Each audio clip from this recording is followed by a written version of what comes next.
Lorsqu'on change de domaine, ce n'est pas aussi facile comme on le pense. Des fois, on ne sait même pas de quoi on parle parce que le jargon n'est pas habitué avec ça. Mais la vraie question, c'est qu'est-ce qu'on fait quand on se trouve dans ce genre de situation? C'est vrai que peut-être qu'on ne l'a pas fait par notre propre volonté. Et même si nous l'avons fait par notre propre volonté, ce n'est pas évident qu'on connaisse tout dans le nouveau domaine. Donc, qu'est-ce qu'on fait pour essayer de se mettre dans le bain? Bienvenue encore une fois sur notre chaîne de progression. Moi, c'est Aura Léo, ingénieur de conception génie électrique et titulaire d'un doctorat en génie chimique. Je suis ici pour vous partager mon expérience. Et que vous soyez étudiant, enseignant, chercheur ou jeune chercheur des opportunités, tout ça, vous allez trouver des sujets ici qui vous seront vraiment utiles. Si vous aimez ce de quoi nous parlons, n'oubliez pas de liker la page, de vous abonner, de partager le lien afin que nous puissions agrandir la famille.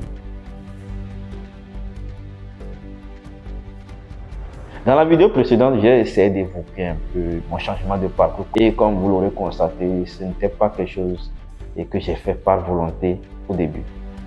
Mais aujourd'hui, en regardant en arrière, je n'ai rien à regretter. Et comment j'en suis arrivé là?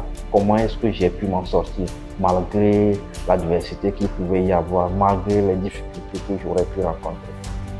Donc aujourd'hui, je vais partager une partie de mon expérience. La première des choses que je voudrais mentionner, c'est que quand vous rentrez dans un nouveau domaine, même je ne vais même pas aller au niveau de... Quand vous voulez aller dans un village où vous n'avez jamais été, qu'est-ce que vous devez faire? Vous devez chercher les informations pour savoir comment les choses se font dans ce village-là. Si vous ne savez pas comment les choses se font, arriver là-bas, vous risquez d'avoir des problèmes avec les villageois et ça ne va pas bien faire. Il en est de même dans la recherche. Vous rentrez dans la recherche dans un domaine, essayez de voir qu'est-ce qui se fait, comment est-ce que les choses se passent là-bas, qu'est-ce qui a été fait et qu'est-ce qui reste, qu'est-ce que les gens évoquent que c'est ça qui reste qu'on aborde. Et c'est ainsi en fait. Quand moi j'ai commencé, le jour que j'ai décidé que je vais poursuivre ce domaine, et comme j'avais dit dans la vidéo précédente, mon professeur, il avait essayé de discuter avec moi. Donc, il disait que bon, quand je vais finir le cours de ce semestre-là, on verra si je peux écrire une revue de littérature. En fait, il avait commencé sur le sujet, il avait même collecté certaines références, mais juste qu'il n'arrivait pas à écrire pour le moment, parce que lui-même, il n'a pas le temps, et les étudiants aussi, ils n'ont jamais écrit, donc c'était difficile. C'est plus tard que j'ai compris ça, en fait. Parce que lui-même, il n'a jamais publié, il n'avait jamais publié une revue de littérature jusqu'à mon arrivée. Et publier une revue de littérature, c'est un peu compliqué plus que les papiers de recherche. Parce qu'il faut lire beaucoup pour faire une synthèse. Et donc, quand il m'a parlé de ça, je lui ai dit, ah, moi, dans mon pays, moi, je fais des cours, des fois même plus de 20 cours par année. Et donc, ici, je n'ai que 6 cours. Donc, je ne pense pas que ça sera difficile pour moi de faire la revue de littérature parallèlement au cours. Et c'est là-bas, il m'a dit, ok. Donc, il m'a envoyé les fichiers, tout. Donc, j'ai vu les papiers qu'ils ont téléchargés. Et puis, ils ont collecté peu d'informations. Et donc, moi aussi, je me suis lancé. En ce temps, moi aussi, je n'avais jamais fait, en fait. Moi, je pensais qu'il fallait juste lister les informations. Mais la partie la plus intéressante de ça, c'est que quand je lisais les papiers même déjà, je découvrais de nouvelles, c'est-à-dire le jargon du domaine, je découvrais certaines définitions qui me permettaient de me retrouver petit à petit dans le domaine. Et donc, j'ai essayé de faire ce que je pouvais. Et puis, je pense qu'en janvier 2020, nous avons soumis le papier. Et quand nous avons soumis, quelques semaines après, il a reçu une invitation de quelque part. Parce qu'en ce temps aussi, la pandémie commençait. Donc, on ne pouvait plus aller au labo. Donc, il a reçu une invitation de quelque part. Il m'a demandé si je peux faire quelque chose pour qu'on soumette. Donc, parce que lui, il n'avait jamais publié une revue. Donc, comme j'ai fait quelque chose pour l'autre, là, lui, bon, selon lui, ça pouvait passer un truc comme ça. Et donc, quand quelqu'un te fait confiance, quelqu'un te dit que ceci, et toi, tu vas te négliger. Donc, je lui ai dit, il n'y a pas de souci, je peux essayer de faire quelque chose. Donc, j'ai commencé à faire une autre petite revue, une mini-review, en me basant sur ce que j'ai fait pour l'autre.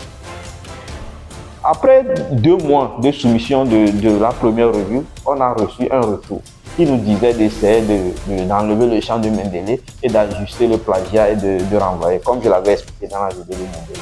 Donc, ça, quand c'est venu, au même moment, j'avais commencé ceci. Donc, on a fait ça, on a renvoyé. Parce qu'en ce temps, bon, moi, je me disais que c'est juste pour corriger ceci, après ça va passer. Et quand on a resoumis ça, je continue avec ceci. Maintenant, après 2 mois encore là, le rejet même est venu, on a rejeté. Et j'avais eu l'impression que rien n'était de bon dedans. Donc, je me suis basé sur les commentaires de là pour essayer d'ajuster l'autre que j'étais en train de tirer.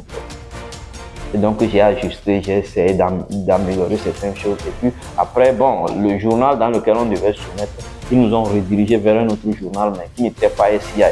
Donc, mon prof n'avait pas aimé. Donc, on a essayé de resoumettre ailleurs plus tard. Et quand on a resoumis, après le first round, on a reçu des commentaires et tout. Donc, ça devient même que quand c'est parti en review, ça veut dire que ça dépassait l'éditeur principal. J'avais commencé à avoir une joie déjà même. Parce que c'est un succès pour moi, nouveau dans le domaine, que je fasse quelque chose et qu'il puisse passer l'étape là.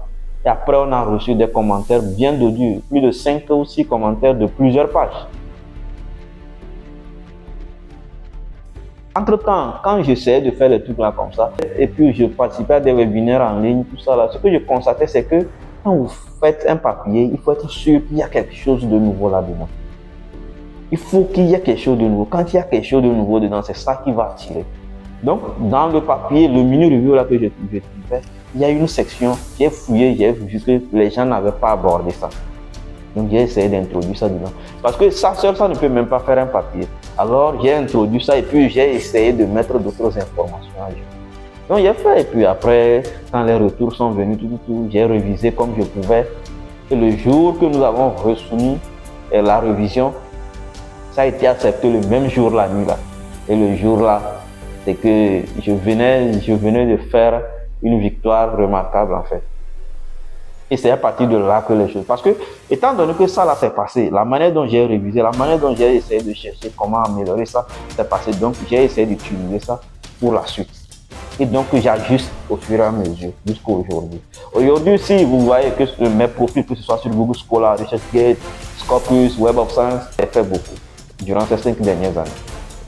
J'ai beaucoup fait pour la recherche académique dans le nouveau domaine dans lequel j'étais arrivé par force.